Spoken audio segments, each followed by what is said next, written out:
सिद्धि माँ महाराज के कमरे में बैठी थी। जब उन्होंने मुझे खिड़की से देखा, उन्होंने मुझे बुलाने के लिए किसी को भेजा। मैंने सोचा, ओह, ये मुझे मेरे हाल पर अकेला क्यों नहीं छोड़ देते, मुझे मर क्यों नहीं जाने देते। मैं अब ये बर्दाश्त नहीं कर सकता। लेकिन न जाने क्यों मैं ना नहीं कह सका।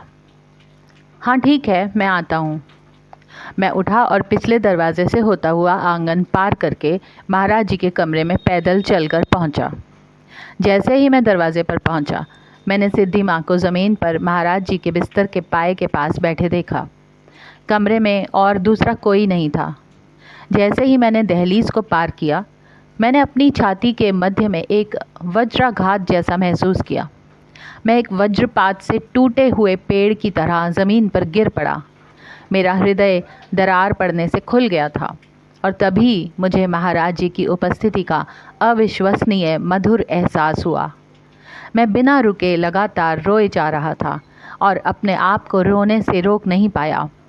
वो महाराज जी मेरे पास वापस आ गए थे। मैं अभी भी ज़मीन पर पड़ा सिसकियां भर रहा था और सिद्धि माँ अभी भी शांत बैठी थी। मैंने मन में सोचा, उन्हें लगेगा कि मैंने अपना मानसिक संतुलन खो दिया है।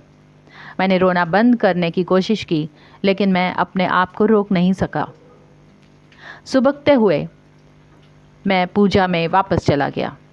इस परमानंद की प्राप्ति से मेरा मन नियंत्रण से बाहर था। मेरा रोम रोम जैसे नृत्य कर रहा था। मेरे बगल में बैठे हुए पूजा कर रहे भक्तगण मुझ पर ध्यान केंद्रित किए हुए थे। आखिरकार उन्होंने मुझसे पूछा, कृष्णदास, क्या तुम ठीक हो? मैं रोना बंद नहीं कर सका। उसी दिन बाद में महाराज जी की एक अन्य महान भक्त श्रीमती सोनी ने मुझे आंगन में रोते हुए घूमते हुए देखा। उन्होंने भी मेरी कुशलता के बारे में पूछा। मैंने उन्हें देखा और कुछ कहने की कोशिश की, पर मैं बोल नहीं पा रहा था। अपने आंसुओं को रोकते हुए मैं बड़ी मुश्किल से कह पाया, महाराज जी।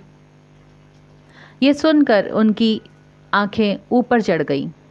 वो मेरे सामने खड़ी हुई पत्ते की तरह कांप रही थी। 1 मिनट तक, जब तक उनकी आंखें वापस अपनी जगह पर नीचे नहीं आ गई।